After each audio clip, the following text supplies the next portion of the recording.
તો માર્કેટના મહારથીમાં આજે આપણી સાથે ચર્ચા કરવા માટે જોડાઈ રહ્યા છે ડીઆર ચોકસી ફિનસર્વના દેવેન ચોકસી. દેવેન સર, પહેલાં તો ખૂબ ખૂબ સ્વાગત આપનું અને ગુડ આફ્ટરનૂન.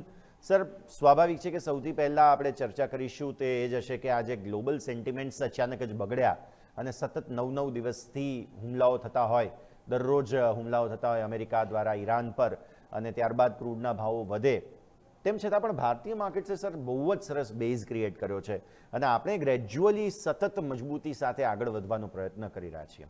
પહેલાં થોડું સમજાવો સર કે કઈ રીતે જુઓ છો તમે આજે કંઈ પણ સેન્ટિમેન્ટ્સ છે, સંકેતો છે તેને, અને ગ્લોબલ માર્કેટ્સ ડામાડોળ હોવા છતાં પણ આપણા માર્કેટ્સ શા માટે તેજી બતાવી રહ્યા છે? સૌથી પહેલાં ત્યાંથી ચર્ચાની શરૂઆત કરીએ સર. આઈ થિંક મોટો પોઈન્ટ કદાચ એક ક્લિયર થતું જાય છે કે એક તરફ જો ઈરાનિયન ક્રૂડની ઉપર સેન્કશન નાખવામાં આવે તેની સામે બીજા ક્રૂડ ના સપ્લાય સોર્સિસ ચાલુ છે, અને આઈ થિંક એ પોઈન્ટ અહીંયા આગળ ઇમ્પોર્ટન્ટ રહે છે. At the same time I think the ડિસરપ્શનના જે ચેલેન્જીસ છે, ડિસરપ્શન રિલેટેડ જે ચેલેન્જ છે એ ચેલેન્જ જતી નથી અહીંયા આગળથી, કારણ કે Iran is attacking all other oil producing nation, તેની આખી ઇકોસિસ્ટમને ડેમેજ કરતું જાય છે. મારા હિસાબે આઈ થિંક આ જે પરિસ્થિતિ છે, પરિસ્થિતિની અંદર નિર્ણય આવવો બહુ જ જરૂરી છે, કારણ કે જે હિસાબે ઇવન કુવૈતની અંદર ડિસેલિનેશન પ્લાન્ટ ડેમેજ કરવામાં આવ્યો અને ત્યાં પ્રેક્ટિકલી લિવિંગ કન્ડિશન્સ ડિસ્ટર્બ થતી જાય છે.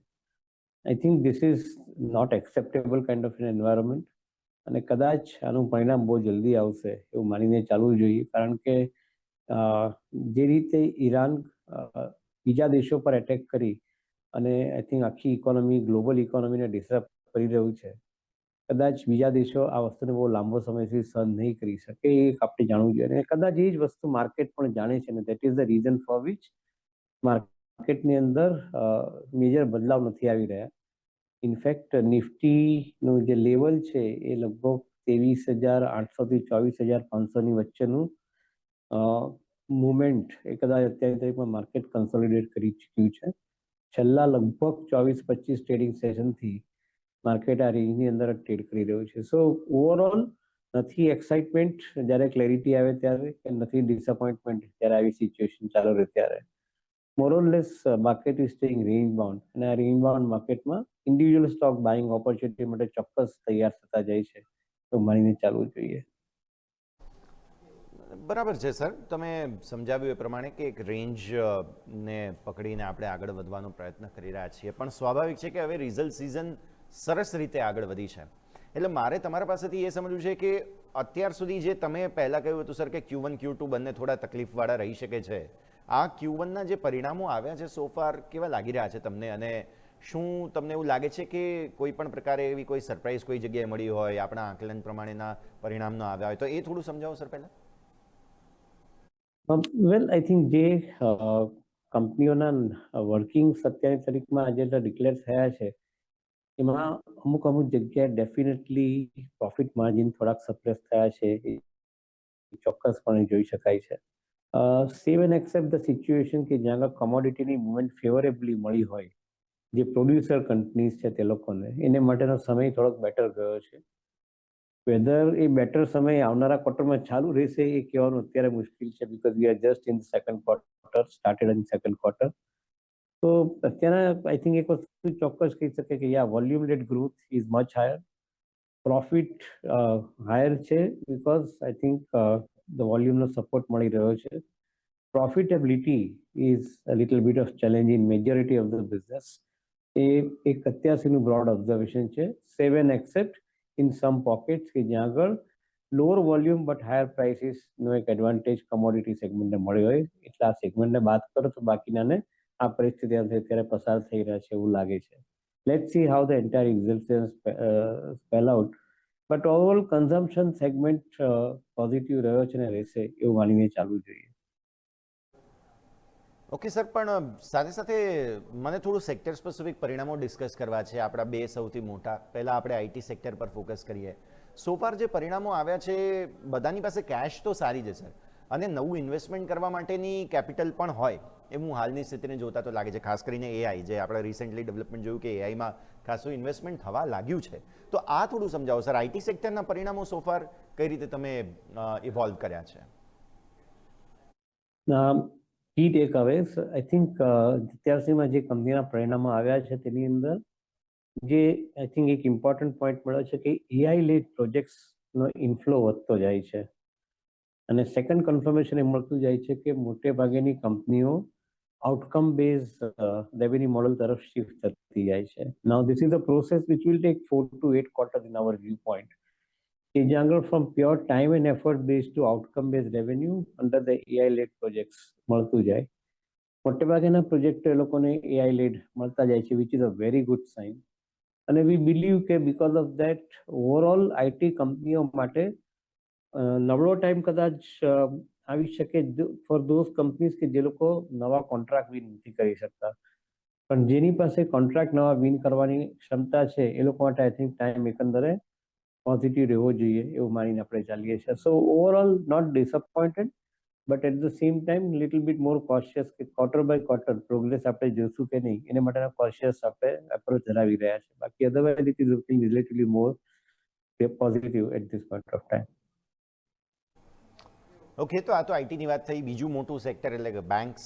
સર, મોટા બેન્કિંગ જાયન્ટ્સના પરિણામો આવી ગયા અને પરિણામોમાં જોવા મળે છે કે મલ્ટિપલ બેન્ક્સને માર્જિનનો કોઈક ને કોઈક રીતે ઇસ્યુ છે. મલ્ટિપલ બેન્ક્સ પાસે એનપીએઝને લઈને કોઈક ઇસ્યુ છે. અમુક એવા પોકેટ્સ જે છે બેન્ક્સ છે કે જેમની પાસે પ્રોવિઝન્સને લઈને ઇસ્યુઝ છે. આવી સ્થિતિમાં બેન્કિંગ પરિણામોને તમે કઈ રીતે જોયો? શું બેન્કિંગ માટે, મતલબ બેન્કિંગ સેક્ટર, ફાઇનાન્સ સેક્ટર માટે અત્યારે બિઝનેસ લાવવો અથવા તો મેન્ટેન કરવો થોડો મુશ્કેલ થઈ રહ્યો છે સર? ફોર્ચ્યુનેટલી ગયા ક્વાર્ટરની અંદર because of the higher level of working capital requirement for majority of the corporates, the corporate loan book has gone up significantly. અને વર્કિંગ કેપિટલ વધવાનું કારણ એક છે કે લાસ્ટ ક્વાર્ટરની અંદર જે વોર અને એના લોજિસ્ટિક રિલેટેડ ડિસ્ટર્બન્સ થયા ગ્લોબલ ઇકોનોમીની અંદર, એમાં majority of the companies have actually started demanding more working capital because પૈસા ટર્ન અરાઉન્ડ જે થવું જોઈએ એ turn around because of the slower movement of logistic નથી થઈ રહ્યું. તો એને કારણે બેંકને એક ઇનડાયરેક્ટ ફાયદો થયો કે એ લોકોને working capital related loan portfolio કે ગયા વર્ષની કમ્પેરિઝનમાં મોટો ગ્રોથ બતાવે છે, એ એક એડવાન્ટેજ એ લોકોને અત્યારના મળતો થયો છે. એની સામે રિટેલ લોન છે એ મોટે ભાગની બધી private sector bank included is in single digit, 7 થી 8% ગ્રોથ રેટની અંદર retail loan R moving up. So that means કે retail is getting more steady, but અને ત્યાં આગળ કદાચ though the offtake is higher, discretionary spending is higher, but retail is little bit more cautious in buying loan at this point of time. Maybe first quarter છે તેની એક વસ્તુને બાદ કરી દે, પણ otherwise overall satisfactory result ગણવા જોઈએ.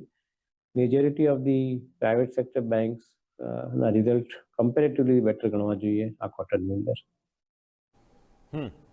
તો આ તો સર આપણે પરિણામોની સિઝનને સો ફાર ઇવેલ્યુએટ કરી, પણ હવે એક વરસાદનું અપડેટ પણ સર તમારા સાથે મારે લેવું છે.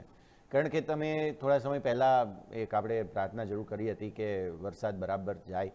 સો ફાર એલનિનોની કોઈ ઇમ્પેક્ટ તમે જુઓ છો કે કેમ? કેમ કે જુલાઈના ઓલમોસ્ટ અંતિમ ભાગ તરફ આપણે આગળ વધી રહ્યા છીએ સર, અને અમુક જગ્યાઓએ વરસાદ જ્યાં પડ્યો છે ત્યાં બહુ જ વ્યવસ્થિત પડ્યો છે, અને એગ્રી સેક્ટર પર આ વરસાદની પરિસ્થિતિ અસર એ આપણા ઇકોનોમી પર એ પણ થોડું સમજાવો સર. વેલ આઈ થિંક અત્યાર સુધીનો એક્સપિરિયન્સ જુલાઈ મહિનાનો એવું કહે છે કે rains have been by and large satisfactory, અને કદાચ થોડી ઘણી જગ્યાએ અમુક ડેફિસિટ હોય તો વેધર ગોડને પ્રાર્થના કરો, આઈ થિંક ડેફિનેટલી કવર થઈ જશે એવું માનવું જોઈએ. I think overall rainfall remain satisfactory એક સારો પોઈન્ટ છે, અને કદાચ આખી સિઝન એક્સટેન્ડેડ સિઝન રહેશે એનું કારણ એક છે કે કદાચ આ મહિને આપણે આ સિઝનમાં કદાચ જૂન મહિનામાં અધિક માસને કારણે એક જે પીરિયડ જે રેનફોલનો જે સ્ટાર્ટ થયો જે જુલાઈથી સ્ટાર્ટ થયો છે, તો કદાચ જુલાઈ ટુ સપ્ટેમ્બરની સિઝન રહેશે એવું માનીને ચાલવું જોઈએ. જે નોર્મલી આપણે લોકો જૂન ટુ ઓગસ્ટ એન્ડની ગણતા હોઈએ છીએ, એ I think this particular time July to સપ્ટેમ્બરની રહેશે એવું માનીને ચાલવું જોઈએ. So overall I am not too much worried about disturb about ની rainfall may be weather god is playing its role properly તો કદાચ આવશે એનો રિસ્પોન્સ સારો એવો માનીને ચાલવું જોઈએ.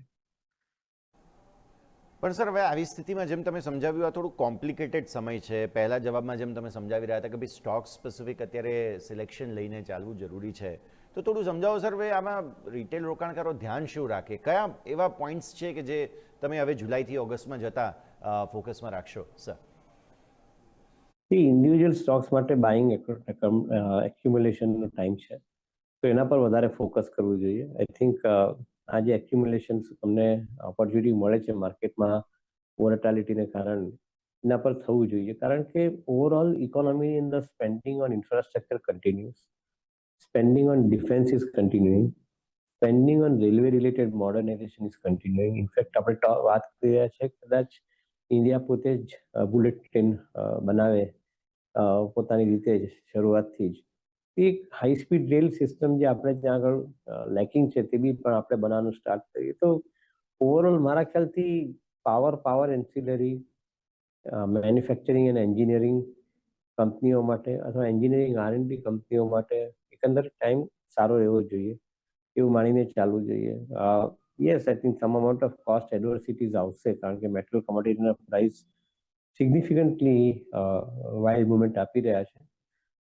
But in between, I think good companies are likely to show better performance. Like ABB India na other day disclosures ni under, they are basically having 81% higher order book in at this point of time, which has never been the case. આટલા વર્ષોથી આ company માર્કેટમાં operate કરી રહી છે, આટલી બધી healthy order book ઊભી નથી થઈ. એ સિચ્યુએશન કદાચ બીજી બધી કંપનીઓને એપ્લિકેબલ છે અને we believe that opportunity wise individual companies in power ancillary segment ની અંદર કદાચ સારી ઓપોર્ચ્યુનિટી આપશે આ વોલેટાઇલ માર્કેટની અંદર. ઓકે સર, હવે સ્વાભાવિક છે કે આપણે જેમ જેમ ઓગસ્ટ મહિનો આવશે એટલે જેમ તમે આગળ કહ્યું અધિક માસ વગેરે, અને તે પછી હવે તહેવારોની સિઝન તરફ જઈ રહ્યા છીએ. ઓગસ્ટ મહિનાના અંતે રક્ષાબંધન, ત્યારબાદ સપ્ટેમ્બરમાં જન્માષ્ટમી, પછી નવરાત્રિ, દિવાળી, એટલે કે તહેવારોની સિઝનમાં આપણે જઈ રહ્યા છીએ જે પીક કન્ઝમ્પશનની સિઝન હોય છે. અત્યાર સુધી સોફાર સર જેમ કે ઓટો નંબર્સ જોઈએ તો કોઈ એવી કંઈ નેગેટિવ સરપ્રાઇઝ કે એવું કંઈ ખાસ મળ્યું નથી. શું તમને એવું લાગે છે કે આ આપણી ફેસ્ટિવ સિઝન જે છે તે પરફેક્ટ આપણી ઇકોનોમીના બૂસ્ટ માટે નો પરફેક્ટ ઓપોર્ચ્યુનિટી કે પ્લેસમેન્ટ બની રહેશે સર? આઈ થિંક થેન્કફુલી ગવર્મેન્ટે જે ડાયરેક્ટ ટેક્સ અને જીએસટીની અંદર રેશનલાઇઝેશન કર્યું છે એની પૂરેપૂરી ઇફેક્ટ અત્યારની તારીખમાં ચેલેન્જિંગ ટાઈમ્સમાં કન્ટ્રીને મળી રહી છે. એક તરફ ડાયરેક્ટ ટેક્સના કારણે પૈસા જે હાથમાં બચે છે તેનું સ્પેન્ડિંગ તરફ આવવું અને બીજી તરફ જીએસટીમાં રેટ ઘટાડાને કારણે સ્પેન્ડિંગ વધુ, એ બંનેની ઇફેક્ટ ઓવરઓલ ઇકોનોમીની અંદર પોઝિટિવ છે. So that is one of the reason four which we believe કે ઇન્ડિયાની અંદર કન્ઝમ્પશન લેડ બૂમ સ્ટેડીલી ગ્રોથ થતી રહેશે. તમે એક સાથે લંપી ગ્રોથ નહીં જુઓ, પણ I think suppose if nominal GDP 10.5-11% હિસાબે ગ્રોથ થતી હોય તો there is no reason to not expect, I think, this particular growth in discretionary and non-discretionary in the vicinity of around 11-15%. A steadily growth થતી રહેશે economy એવું માનવું જોઈએ. અને સિમિલરલી આપણે કદાચ ઇન્વેસ્ટમેન્ટ પ્રોડક્ટની અંદર પણ એ જ પ્રમાણેનો ગ્રોથ જોતા રહીશું. લગભગ 11-15% વચ્ચે SIP collection, new business premium collections, એ ટાઈપનો એવરેજ ગ્રોથ આપણે જોતા રહીશું. યસ, ઇન્ડિવિજ્યુઅલી જે કંપનીઓ પાસે અમુક એડવાન્સ લેવલની ક્ષમતાઓ છે એ કંપનીઓ કદાચ થોડીક વધારે બેટર ઓપરેટ કરશે, પરંતુ ઓવરઓલ આ એક એવરેજ ગ્રોથ મને એવું દેખાય છે કે પોસિબલ છે ઇકોનોમીની અંદર. સર, બહુ સરસ રીતે તમે સમજાવ્યું. આપણે પરિણામોની સિઝનથી લઈને કન્ઝમ્પશન સુધીના દરેક અલગ અલગ પાસાઓ, આઈટી, બેન્કિંગ સેક્ટરની વાત કરી. છેલ્લે સર કન્ક્લુડ કરીએ, ચેલેન્જિંગ સમય છે તો એક રિટેલ રોકાણકારે શું ધ્યાન પર રાખવું, અને આપણે આજે જેટલી ચર્ચા કરી તે માટે થોડું સમરી સર આપના તરફથી. બાઇંગ ઓપોર્ચ્યુનિટી ઇન્ડિવિજ્યુઅલ સ્ટોકમાં છે. ઓવરઓલ માર્કેટની વોલેટાલિટીથી તમે ગભરાઈને ઇન્વેસ્ટમેન્ટ કરવાનું છોડી દો એવું નહીં કરો. એટ ધ સેમ ટાઈમ જે ઇન્વેસ્ટમેન્ટનું પ્લાનિંગ કર્યું છે એને તમે એસઆઈપી બેઝ કરી નાખો.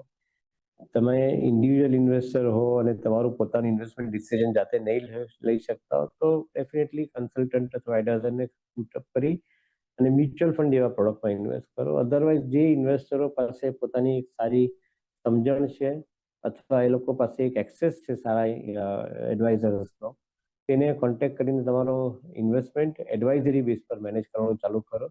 તમે ડાયરેક્ટ કદાચ મેનેજ કરવા માટે ક્ષમતા નહીં ધરાવતા તો એડવાઇઝરી બેઝ પર ઇન્વેસ્ટમેન્ટ મેનેજ કરવાનું ચાલુ કરો. એમાં જે અમુક પ્રોડક્ટો મળે છે those products are good. Advisory products are theme baskets છે કે પછી પીએમએસ પ્રોડક્ટ્સ છે કે પછી જે હાઈ નેટવર્થ ઇન્ડિવિજ્યુઅલ છે લોકો ડીઆઈએફ પ્રોડક્ટ્સ છે, એ ટાઈપના પ્રોડક્ટ્સ પર વધારે ફોકસ કરી અને ઇન્વેસ્ટમેન્ટ કરવું જોઈએ. ઓફકોર્સ જ્યાં સમજ નહીં પડે ત્યાં આગળ મેં કીધું એ પ્રમાણે એડવાઇઝર જોડે કન્સલ્ટ કરીને કામ કરવું જોઈએ.